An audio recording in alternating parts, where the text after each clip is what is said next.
This is the Global Podcast Network, where executives and professionals connect, share, and inspire. Stay tuned for the conversations that drive success.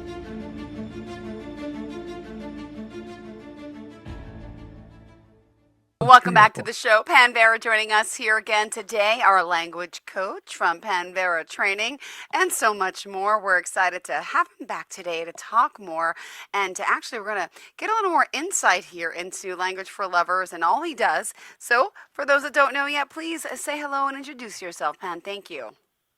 Hi, I'm so glad to have your attention and your recording of this video. There's so much I really want to share today. And the material I want to share comes from a psychologist, Terrence Real, and he published a book a number of years ago called The New Rules of Marriage. Okay. And I read it, and with all my experience at divorce, it made sense to me, but it's talking about what not to do. So I have translated the nots into the do's, and I'm excited about sharing those with people because you'll see as I describe what's going on.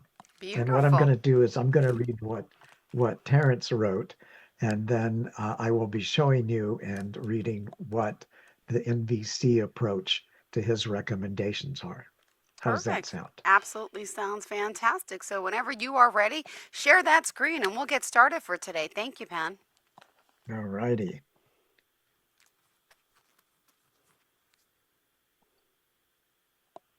There we are. Okay.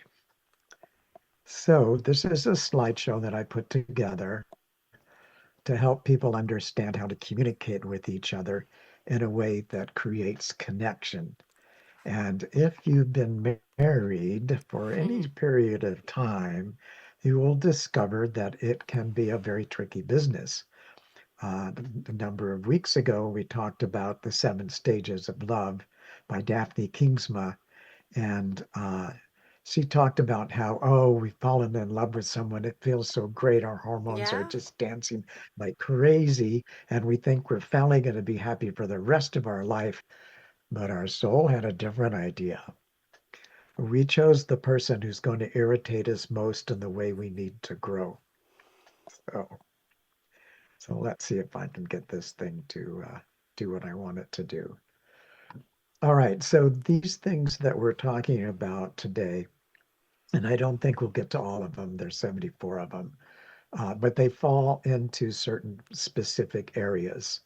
So meeting your needs, evolving beyond old patterns, and then understanding our challenges, recognizing and addressing persistent issues, and then shifting perspective, moving beyond unhelpful patterns for mutual growth. And then preparing for a deeper connection, embracing clarity and readiness for intimacy. Then cultivating self-respect and clear boundaries for a healthy relationship. And finally, creating mutual fulfillment, empowering each other in the relationship.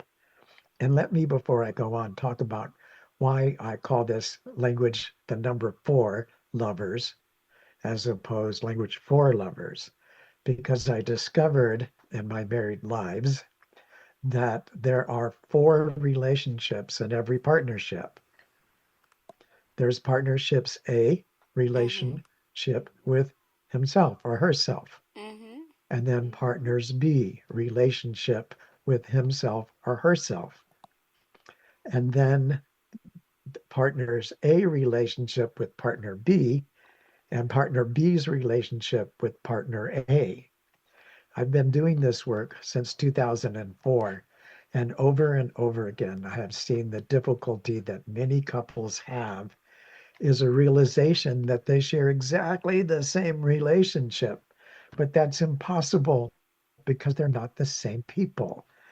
So once they realize this, instead of feeling bitter and angry that my partner is deliberately not understanding me, they celebrate that. Oh, wow, that's really different. I never thought of it that way. Yeah. Okay. So Terrence's first rule was, what can I give you to help you give me what I want? And I think if we're just talking about ourselves with our partners, it's not going to go down very well. So instead, I would say, beloved, how can we enrich each other's life in such a way that both of our needs are joyfully met? Okay. Let's explore how we can give to each other to receive abundantly. Now, doesn't that sound a lot more interesting and Yeah. a lot more fun? Yeah. Okay. So next, he talks about intimacy occurs when two or more mature individuals to choose to share themselves with one another. Well, to me, that's a little vague. What does that even mean? Mm-hmm. Let's open our hearts to each other, sharing our deepest selves. How can we foster a space where we feel safe and encouraged to grow together in intimacy? Mm-hmm. Love the clarity of that. All right, next.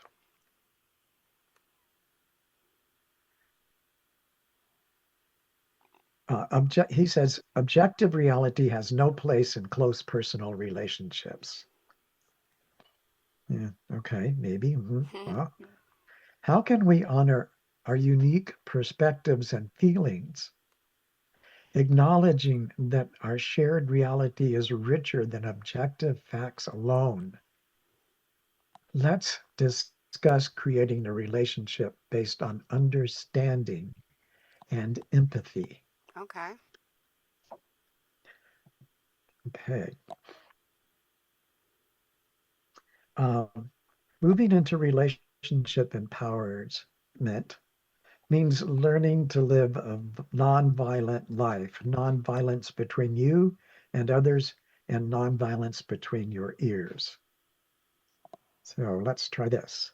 Okay. Beloved, how can we cultivate a life that's free from harm, both in our communication with each other and in our thoughts about ourselves?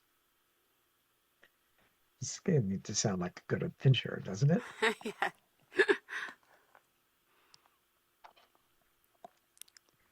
Um, we are going back to Terrence, we're drawn to people whose issues fit perfectly with our own in a way that guarantees a reenactment of old familiar struggles we grew up with. Okay, sounds a little Mm-hmm. scary. Isn't it curious how we mirror each other's challenges? How can we use this insight to heal and grow together, breaking free from past struggles? And that, in my opinion, and in Daphne King's opinion, is an explanation of why we were attracted to the person that we married, Yeah. so that we can help each other grow and leave behind the tragedies that we've experienced in our past. Mm-hmm. Any questions about any of this, Jill? No, I love this. This is a great informative visual today. I love seeing this as we go. It definitely helps out and makes people, I think, understand more, including myself. That's great, Jill. That's what I was hoping for. It is. Yes, you nailed it, Okay. Pan. All right. Oh, A good relationship is not one in which raw parts are avoided. A good relationship is one in which they're handled, and a great relationship is one in which they are healed. So, the way I see this is, let's not shy away from raw, unpolished parts of ourselves. How can we gently handle and ultimately heal these aspects within our relationship? It is about how we relate to each other to allow each other to grow and heal from their separate identities and experiences.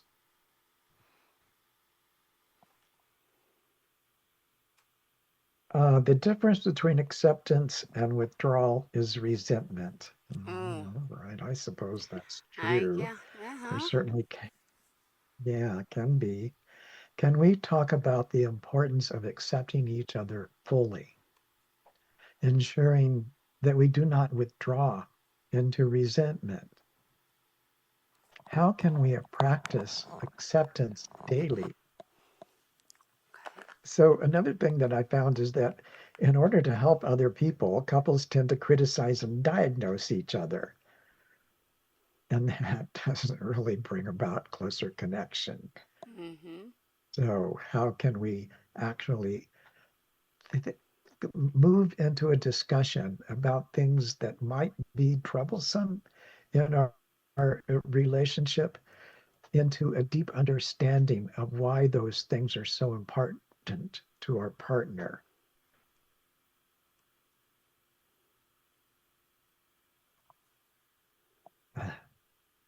Okay.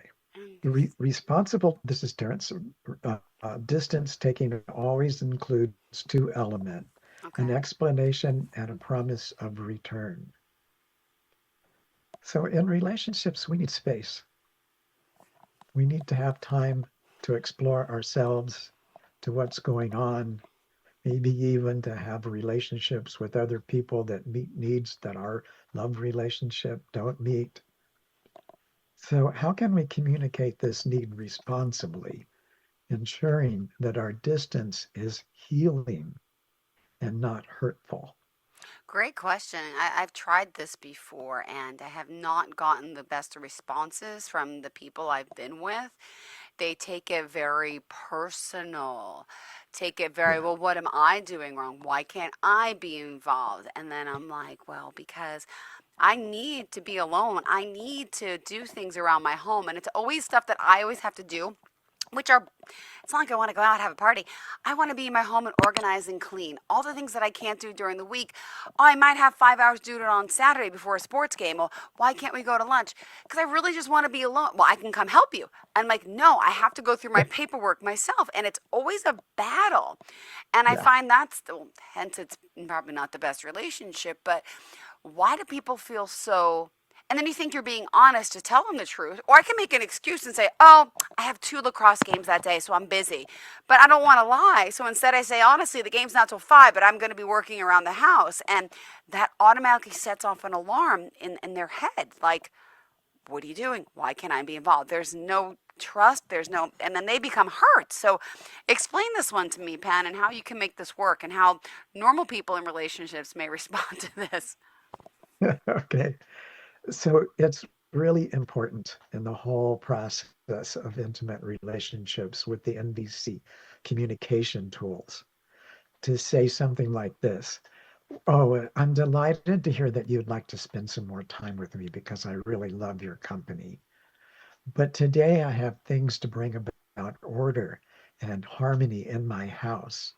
And I really can't do that when I'm relating to you because I want to give you my full attention. Would it be all right if we got together on Thursday at 7:30 or some other time and share our time together? Wow, I got to write that down. I'm going to have to rewatch this and record that. Beautiful. Yeah, Beautiful. yeah. Oh, thank you. Thank you for your help and guidance today. Yeah, I'm not perfect. I have been married for 46 years, and people say, ooh, and then I say to four different women, Yeah. 10 years at least for each. So I've learned these lessons by making mistakes. And there are many diagrams you can find online saying, what is the most powerful learning thing we can do? Mm. And making mistakes is always the highest bar. So if we beat ourselves up because we've made a mistake, then we become miserable and therefore we're miserable to our partners. So that's not a good strategy. But if we can understand that what we were doing was to try to meet a universal need and share that with our partner, then our mistakes create greater empathy and connection because nobody doesn't make mistakes. Yeah.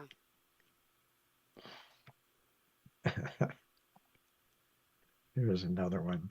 Go ahead. Parent says couples don't have problems. Couples are problems. That's a little harsh. How can we become aware of and address the patterns that trigger negative responses in each other? Mm. So these things that we do and say that trigger these responses are the result of the wounds that we've received in our lifetime. And if we can share them in such a way that they don't take offense, then we can identify these triggers and work towards positive reinforcement. And after you achieve that ability in your relationship, it just grows deeper and deeper and deeper. Whereas if we hide them, it's just the opposite. All right, so I'm looking at our time, and I'm only on page 1. Let's go. It's okay. Go, go, go. We got this. Okay, all right. All right.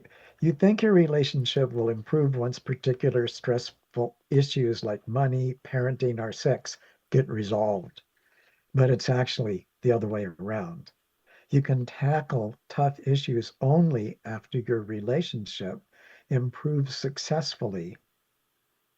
You must change your usual approach, your dance, and your bad deal. So, how can we become aware of and address the patterns Mm-hmm. that trigger negative responses in each other? Let's identify these and work towards positive reinforcement.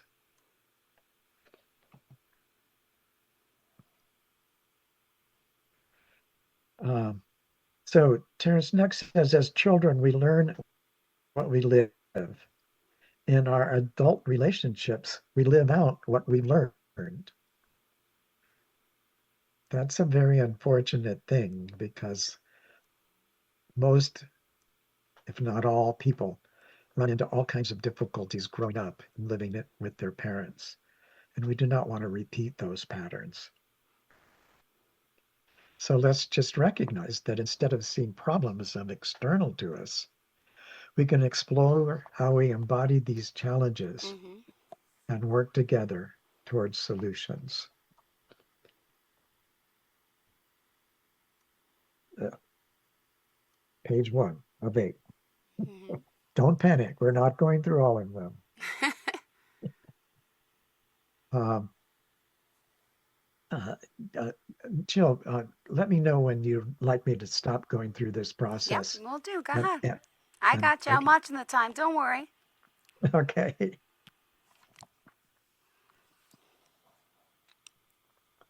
Um, so the bad deals we feel as children become our models for how one does it, our unquestioned internalized templates for relationship. Well, our childhood experiences often become unconscious templates for adult relationships. This is a demonstrated fact. So the question is, how can we strengthen our relationship to successfully tackle issues like financing, parenting, our intimacy together, instead of waiting for those issues to resolve themselves? Because I tell you what, if you don't address them, they're not going to resolve themselves. And they will tend to fester and grow. So let's talk about it. Okay. Okay. Um, we're drawn to partners who meet this is Terence Real again, who meet two conditions.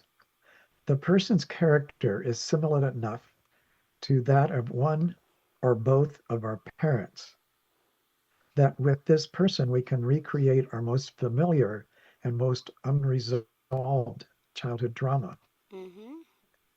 The person's character, second condition, is dissimilar enough from that of our parents that with this person, the old drama carries within it the potential for a new and healthier outcome.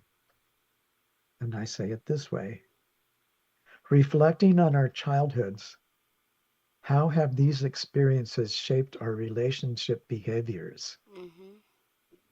Let's discuss how we can consciously choose patterns that serve us now.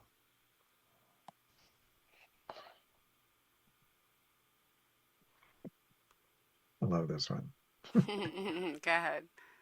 Okay, Terrence, you cannot attain a new sophisticated way of being in a relationship using old, unsophisticated methods. If you want a radically different, fulfilling relationship, you must know how to shape it. So, how can we recognize and question the unhealthy relationship models we learned as children to Mm-hmm. create healthier patterns together? Hmm. And when you reach that stage in your relationship, you can bring so much clarity and understanding of your partner's relationship with you and vice versa, because you have taken the cloud or the blanket off of our childhood experiences.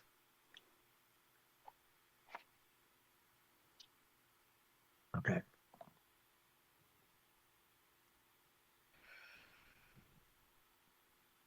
So, Terrence, in the urgency of your wish to get from your partner what you should have had but did not get from your parents, that drives your losing strategies and guaranteed failure.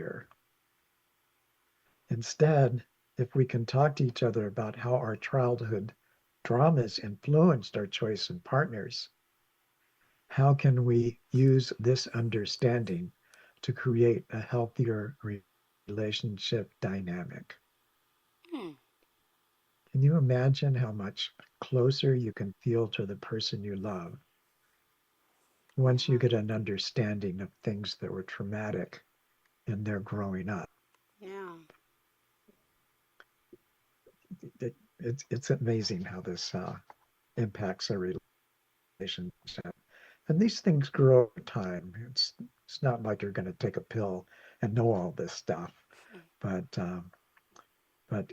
the nature of a relationship that's on the path to true love requires some healthier understanding of each other. Sure does.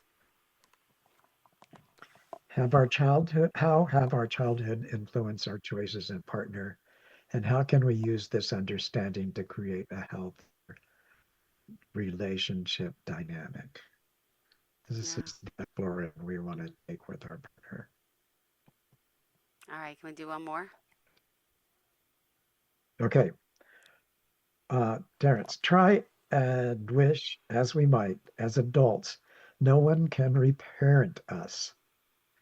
We must learn to reparent ourselves. So let's discuss new approaches to our relationship, moving beyond the old habits to create a more fulfilling, sophisticated bond.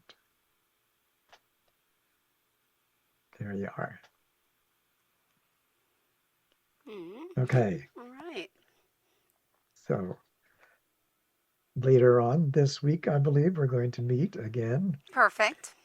And we and will we can continue pick our up. where we left Yes. off. Yeah. Beautiful. Yeah. I'm really glad you like this. It's Pretty impressive. Did you do all this yourself, though, Pan? I mean, do you have someone that helps you? Because that's pretty. Everything looks so beautiful. Really. well, here's the truth. I fell in love with artificial intelligence years and years ago, Mm-hmm. and I uploaded my materials, my handbooks, and essays and things of that nature. And so this artificial intelligence was able to Wow. express in words that were mine Yeah. what these translations are. Wow. Awesome. Well, thank you so much. We'll ask you to please stop sharing the screen and tell us how we can contact you. Okay, so um, hmm, you can get in touch with me at lifeservingcommunication@gmail.com. I am a student of Marshall Rosenberg. I attended over 400 hours of his trainings and brought him to the East Coast and the West Coast for years. And then I was the IT director for the Center for Nonviolent Communication.